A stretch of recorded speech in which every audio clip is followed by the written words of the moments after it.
Lihat juga harga batu bara acuan bulan November ini juga mencatatkan rekor tertinggi sepanjang sejarah. Dampaknya seperti apa sebetulnya kalau terhadap Indika Energi melihat adanya demand yang juga meningkat dan juga harga HBA yang juga mencatatkan all time high pada bulan Oktober lalu dan juga bulan ini? Ya, peningkatan ya karena sektor apa namanya harga jual batu bara kan memang naik turun ya. Ini kan cyclical ya, cyclical.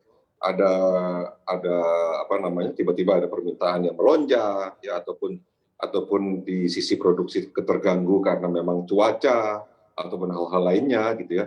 Ini kami rasa peningkatan yang sangat signifikan ini saya rasa ini suatu apa namanya disrupsi lah ya, disrupsi kepada pasar gitu ya.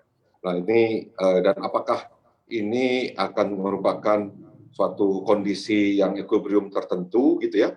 Ini saya rasa kita harus melihatnya lebih dalam lagi gitu. Karena sebenarnya ketika kita bicara di tahun 2020 ya, 12 bulan yang lalu ya, itu harga batu bara mengalami tekanan yang sangat dalam gitu ya. Jadi memang swingnya sangat besar gitu. Jadi yang kita lakukan adalah bagaimana Indika Energi kita ya anak-anak usaha kita itu tetap melakukan perencanaan produksinya supaya sesuai dengan RKB yang sudah disetujui oleh pemerintah gitu ya. Dengan tentu saja yang paling penting lagi menjaga daya saing kita yaitu dalam hal biaya produksinya gitu. Ini yang terus kita lakukan gitu. Dan tentu saja hal ini berkaitan dengan transisi energi di Indika Energi, berkaitan dengan diversifikasi, ini bisa menjadi salah satu motor untuk diversifikasi Indika Energi gitu. Baik, terkait produksi sebanyak apa sebetulnya produksi batubara Indika Energi hingga memasuki bulan November? Apakah sudah ada target juga produksi batubara Indika Energi ini dan juga melihatnya apakah juga sudah terkejar dan apakah Indika Energi juga akan membesarkan coking coal juga nih Pak?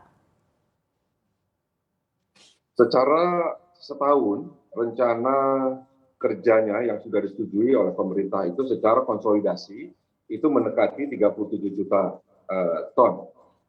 Sampai September kita sudah memproduksinya kurang lebih 29 ton, 29 juta ton gitu. Jadi seharusnya sesuai dengan perencanaan.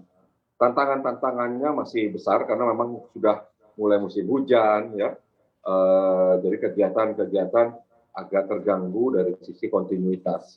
Tapi ya insya Allah kita bisa tetap memenuhinya dan perencanaan tetap disesuaikan dengan rencana tahunan produksi kita sebesar hampir 37 juta ton dari batu bara.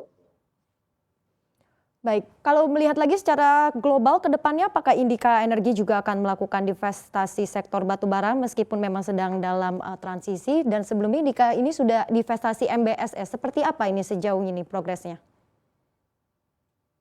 Ya, kalau kita akan selalu mencari opsi-opsi secara strategis ya yang berkaitan dengan seluruh kepemilikan aset kita di dalam portfolio Indika Energi gitu ya. Apakah bentuknya divestasi ataupun investasi perusahaan baru ya ataupun bentuk dikerjasamakan.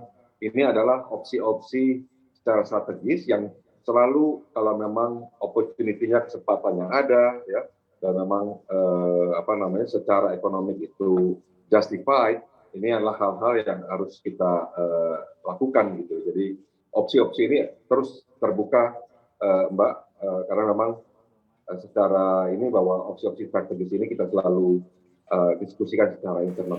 Jangan lupa install aplikasi CNBC Indonesia yang ada di App Store dan juga Play Store untuk terus ikuti perkembangan berita dan informasi seputar bisnis yang terkini.